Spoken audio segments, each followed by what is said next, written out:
Assalamu alaikum, dear students. This is the chapter number 2, Ethical Principles in Business. Before this, I started the chapter number 2.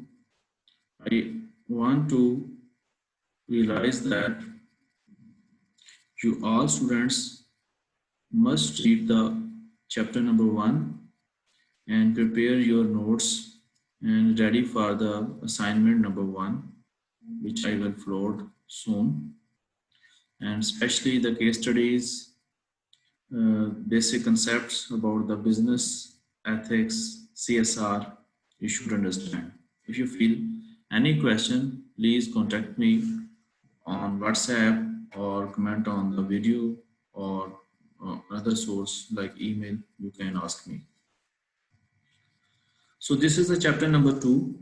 Chapter number 2 is the discussion about the ethical principles in business. As usual, the second chapter is also starting with a case study, a very interesting case study. And this case study is about South Africa and a very popular political figure. The figure creates the history. The name of that figure, the personality is Nelson Mandela. This is the case of South African countries. It was the middle of the last century, 1948,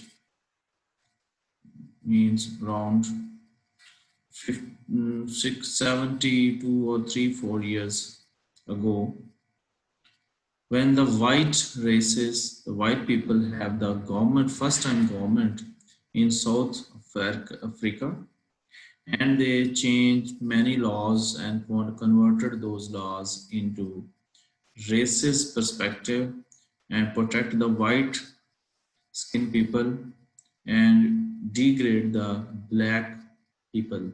Although the only 10% people or the population of the South Africa was based on white people, and the remaining 80% based on black farm people, and the 10% were the mixed races or mixed colors belongs to South Africa. But only 10% people with the white form decided to rule on the South Africa with very discriminated laws. The laws named headed apartheid laws. These laws are also called black laws, Kale Kanun. These laws socially and physically separated white and black farm peoples. The all black and white farm people are rejected on based on many things. The civil rights of black people were almost ended. Red Indians had to live in basically segregated areas, receive grossly discriminatory wages, could not intermarry with whites, could not supervise whites, had to attend separate and inferior schools, use separate bathrooms, enter public buildings by separate entrance, eat in separate dining rooms, and avoiding socializing with whites. In simple means, the black had no right to interact with white, had no right to use any facility available in South Africa which has a right by whites. The first priority was for the white people, and which were the only 10% of the total population in South Africa in 1948. And the black, which have the population ratio more than 80%, had no right to attend the same school which were arranged for the white people. They cannot enjoy the same hotels and the restaurants which are offered by the South African government. because they are preferably separated for the white people.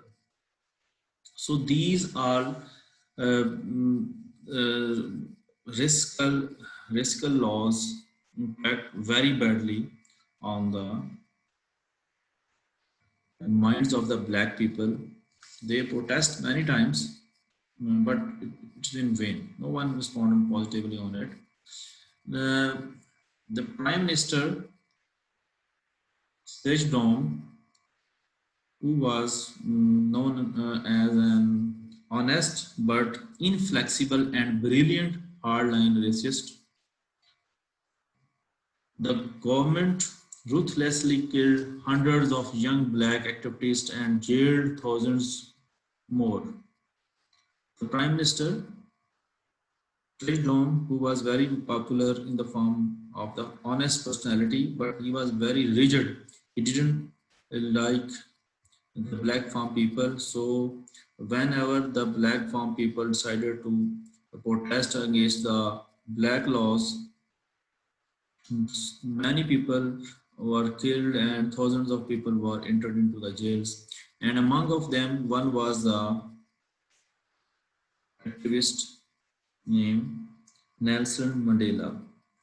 It is said that Nelson Mandela is a hot-headed person, very active and very intelligent, and he deal the white farm leadership very intelligently and charismatic behavior adopted in front of the black farm people. He was the son of a black tribal chief, but he proved very big leader in the history of the humanity. Up to 1990s, the black laws, apartheid laws were remained in South Africa. On that time, there was a company which is very popular oil refinery company, Cortex, an American oil company located in South Africa. Cortex was operating a chain of gas stations and several oil refineries that it supplied with oil it imported from other countries. Cortex company जो थी एक American based company थी जो south Africa के अंदर operate कर रही थी, डिफरेंट गैस स्टेशन चलाती थी और बहुत सारी रिफाइनरीज वहाँ पे इसने लगाई हुई थी जिसकी बेस के ऊपर जो है वो तेल निकाल के साउथ अफ्रीकन गवर्नमेंट को और पॉपुलेशन को सप्लाई किया जाता था। इसके बदले में जब कार्टेक्स कंपनी जो है वो निकालती थी तेल, तो उसका एक 25% शेयर जो था वो देती थी साउथ अफ्रीकन गवर्नमेंट को for the completion of the energy needs. Cortex जो थी वो एक जॉइंट वेंचर था बिटवीन टेक्सको एंड स्टैंडर्ड ऑयल, और इन दोनों ने मिलकर cortex had repeatedly opened its operation in South Africa. लेकिन हुआ क्या कि जब मुसलसल गवर्नमेंट ने मुसलसल टैक्स लेने के ऊपर प्रेशर डाला और बहुत ज़्यादा टैक्स लेना शुरू किया, many stakeholders of the Texaco and Standard Oil bitterly opposed Caltex operations in South Africa. तो दोनों गवर्नमेंट ने कहा कि हमें अपने ऑपरेशन जो हैं जो कि हमने कार्टेक्स के नाम से शुरू किए हैं वो बंद कर देने चाहिए, ये तो बड़ा गलत काम है।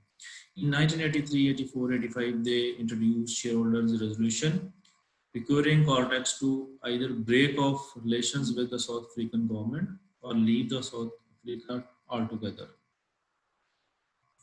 1983-84-85 के दौरान एक रेजोल्यूशन आया जिसने तमाम शेयर होल्डर्स ने ये फाइनल किया कि या तो हमें साउथ अफ्रीकन गवर्नमेंट से अपने रिलेशन तोड़ देने चाहिए या फिर हमें वो एरिया या वो इलाका ही छोड़ देना चाहिए।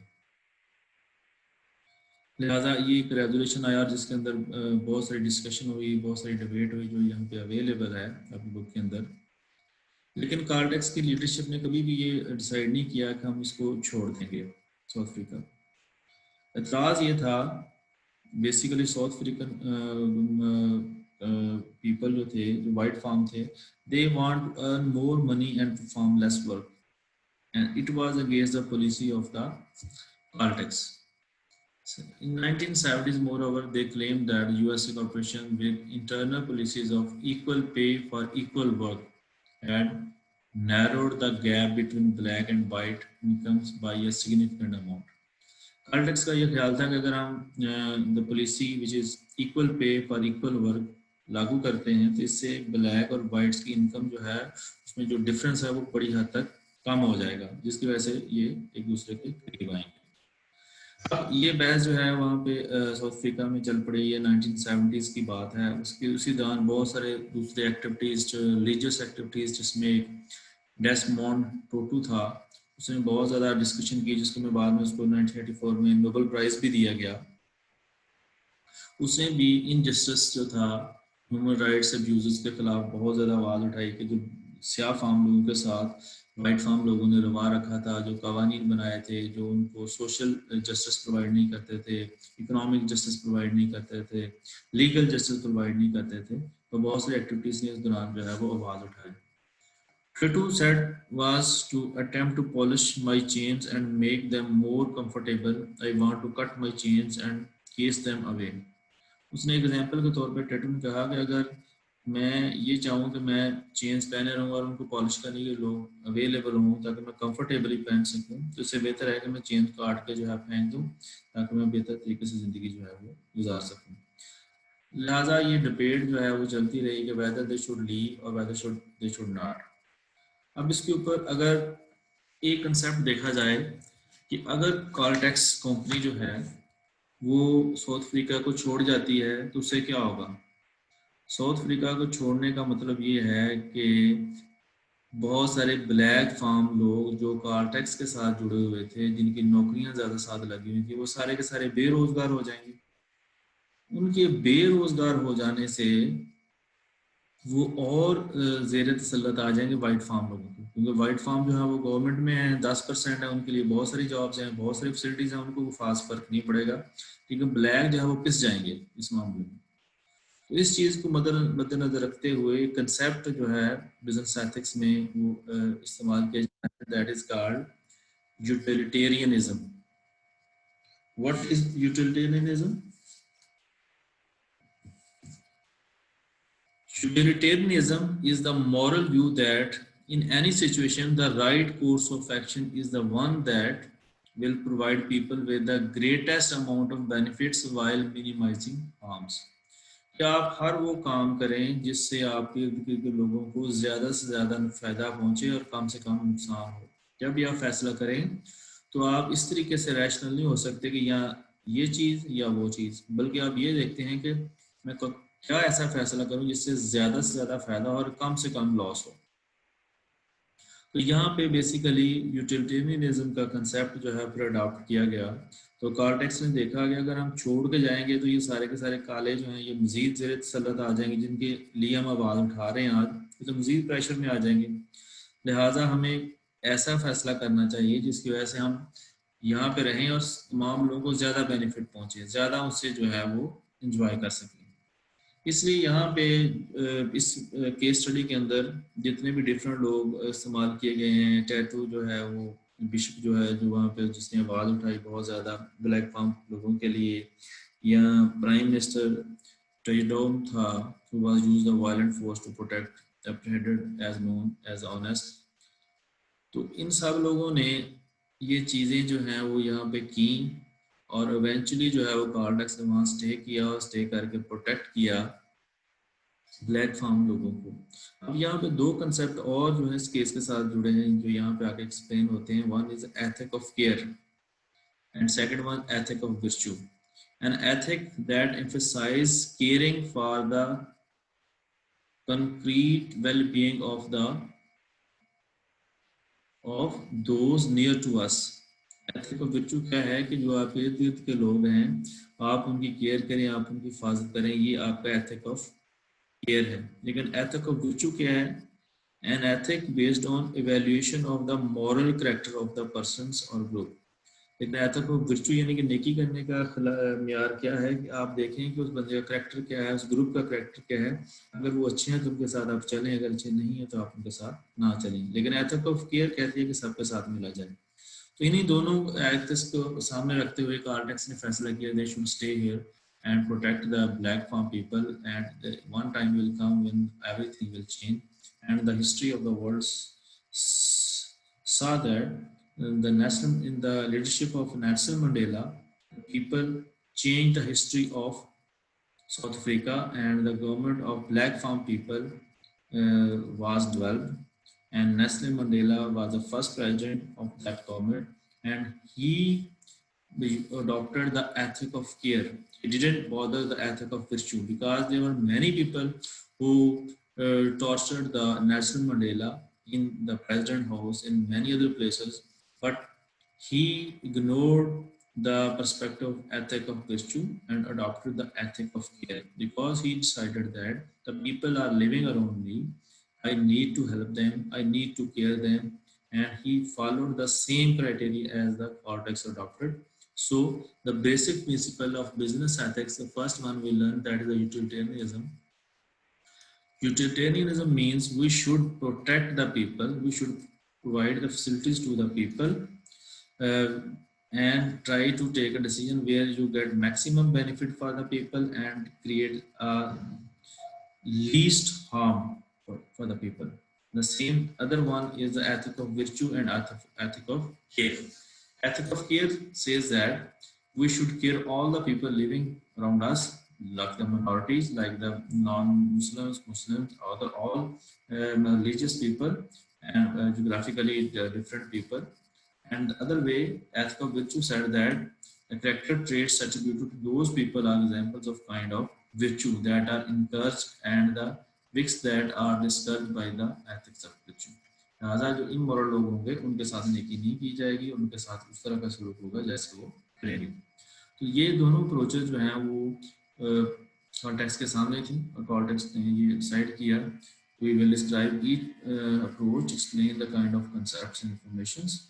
So guys listen this lecture and read this case thoroughly because the next or remaining part of this chapter will be based on this case study about the context, about the Nelson Mandela, the principle of basic ethics we will learn, and the application of utilitarianism concept in the next topics. Thank you.